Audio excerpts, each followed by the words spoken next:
Avez-vous déjà pensé que tout ce que vous croyez sur l'amour pourrait être un mensonge? Et si je vous disais qu'il existe une vérité cachée, manipulée depuis des siècles, qui détruit les relations, les familles et votre propre bonheur sans que vous ne vous en rendiez compte? Voici l'histoire d'une femme qui est morte, a rencontré Jésus de l'autre côté, et est revenue avec une révélation qui va ébranler tout ce que vous pensez savoir sur l'amour.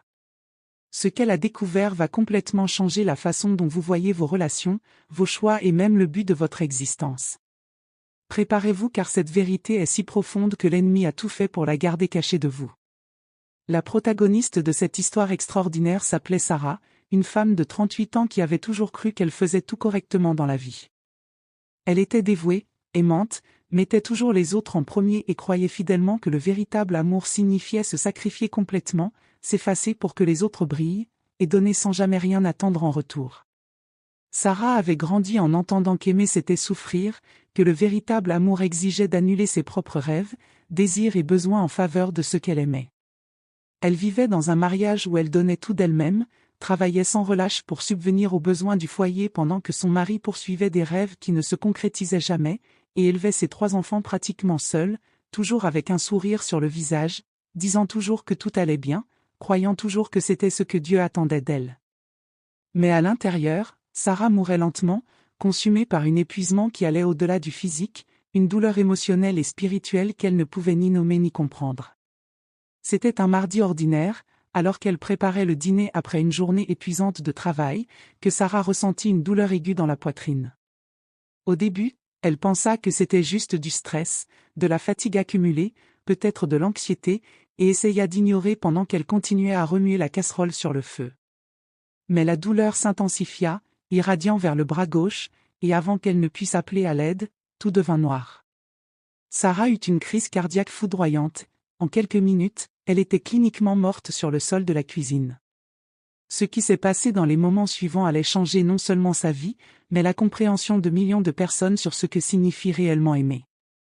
Sarah décrivit qu'en quittant son corps, elle fit l'expérience d'une sensation de légèreté et de paix indescriptible, comme si un poids écrasant qu'elle portait depuis des décennies avait été instantanément retiré.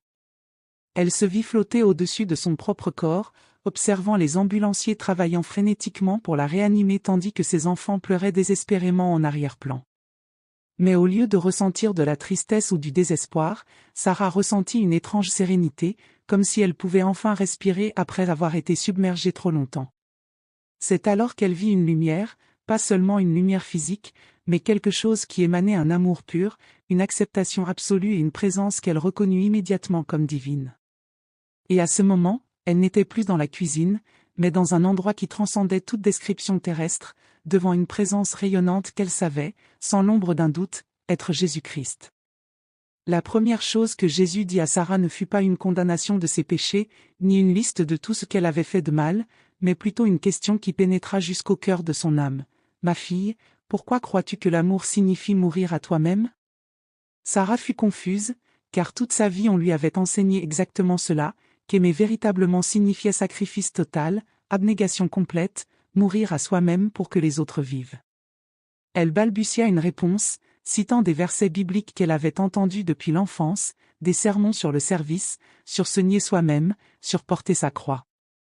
Mais Jésus l'interrompit doucement et dit quelque chose qui ébranlerait les fondements de tout ce qu'elle croyait. « Ma fille, l'ennemi a déformé mes paroles et transformé l'amour en esclavage, et tu as vécu sous ce mensonge. » Jésus commença alors à révéler à Sarah le plus grand mensonge que le diable a perpétué sur l'amour, une distorsion si subtile et insidieuse qu'elle a trompé même les disciples les plus dévoués. Il expliqua que lorsqu'il a dit de nous renier nous-mêmes et de porter notre croix, il ne parlait pas de s'annuler, de se diminuer ou d'accepter l'abus, la manipulation et le manque de respect au nom de l'amour. Il parlait de renier l'ego égoïste, la nature pécheresse qui ne cherche que son propre bénéfice aux dépens des autres, pas de renier votre propre essence, vos dons, vos besoins légitimes ou votre dignité en tant qu'enfant de Dieu. Jésus révéla que l'ennemi avait pris cet enseignement sacré et l'avait déformé, le transformant en un outil d'oppression, particulièrement contre les femmes, convainquant des millions de personnes que le véritable amour signifie devenir un paillasson, accepter des miettes, rester dans des relations toxiques et destructrices, et appeler cela de la vertu. Sarah commença à pleurer lorsque Jésus lui montra des scènes de sa propre vie, des moments où elle avait confondu l'amour avec une soumission malsaine, où elle avait ignoré des signes clairs de manque de respect et de manipulation parce qu'elle croyait que c'était ce qu'une bonne chrétienne devait faire. Il montra comment elle avait enseigné à ses enfants, particulièrement à ses filles, que l'amour signifiait toujours céder, toujours pardonner sans repentir sincère de l'autre partie, toujours donner des chances infinies même quand il n'y avait pas de changement réel. Jésus révéla comment cette mentalité avait créé une génération de personnes qui confondent l'amour avec la codépendance, le pardon avec être un paillasson, l'humilité avec une faible estime de soi, et la foi avec la passivité face à l'injustice. La révélation la plus choquante vint lorsque Jésus expliqua l'origine de cette distorsion.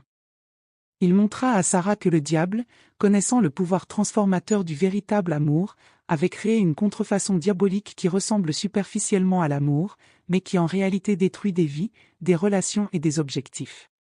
Satan chuchote aux oreilles des gens que s'ils établissent des limites, ils sont égoïstes, que s'ils exigent le respect, ils sont orgueilleux, que s'ils quittent des relations abusives, ils échouent dans leur foi, que s'ils prennent soin d'eux-mêmes, ils nient l'Évangile.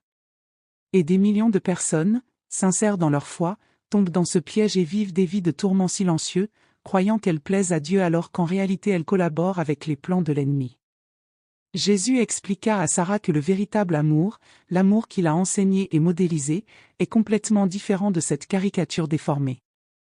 Il lui rappela comment il avait établi des limites, comment il disait non quand nécessaire, comment il s'éloignait des foules pour prendre soin de lui-même, comment il confrontait les hypocrites et l'injustice, comment il chassa les marchands du temple, comment il fut ferme et direct avec ceux qui déformaient la vérité.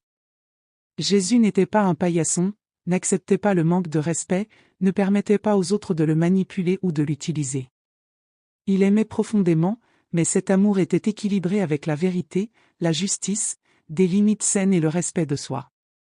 Il expliqua que lorsqu'il dit d'aimer nos ennemis, il ne disait pas de rester dans des relations abusives, mais de ne pas garder de haine dans nos cœurs, de souhaiter du bien même à ceux qui nous font du mal, mais toujours avec sagesse et discernement.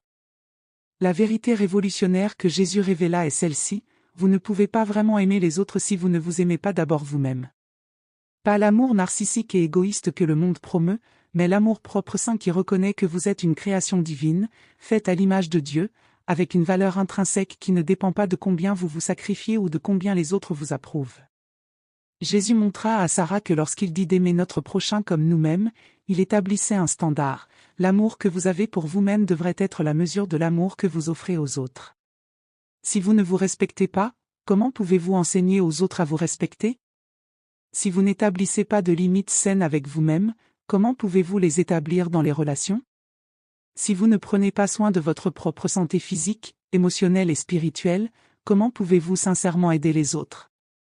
Jésus continua en expliquant que le diable a utilisé cette distorsion de l'amour pour maintenir les gens piégés dans des cycles vicieux de relations toxiques, de schémas familiaux dysfonctionnels et de croyances destructrices qui se transmettent de génération en génération.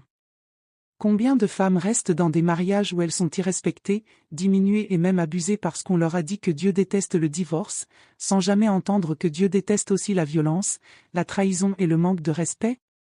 Combien d'hommes sacrifient leur santé, leur famille et leur bien-être en poursuivant le succès matériel parce qu'ils confondent provision avec amour?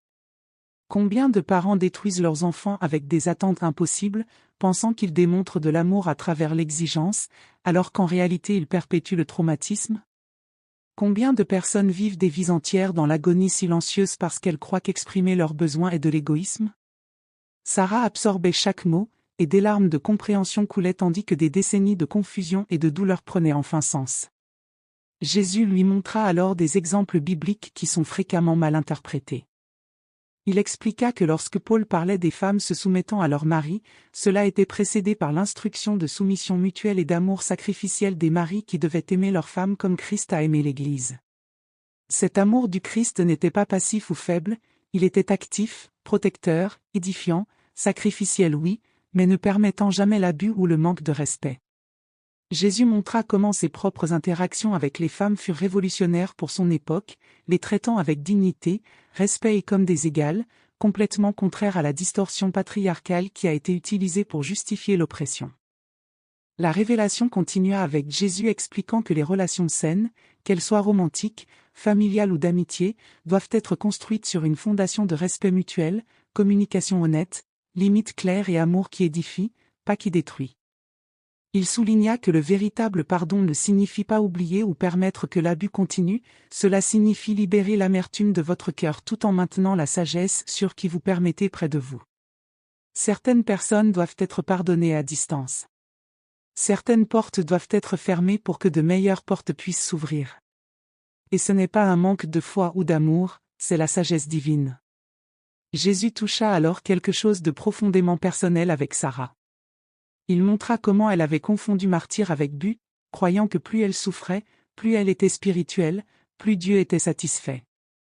Mais il révéla que Dieu ne se réjouit jamais de la souffrance inutile de ses enfants.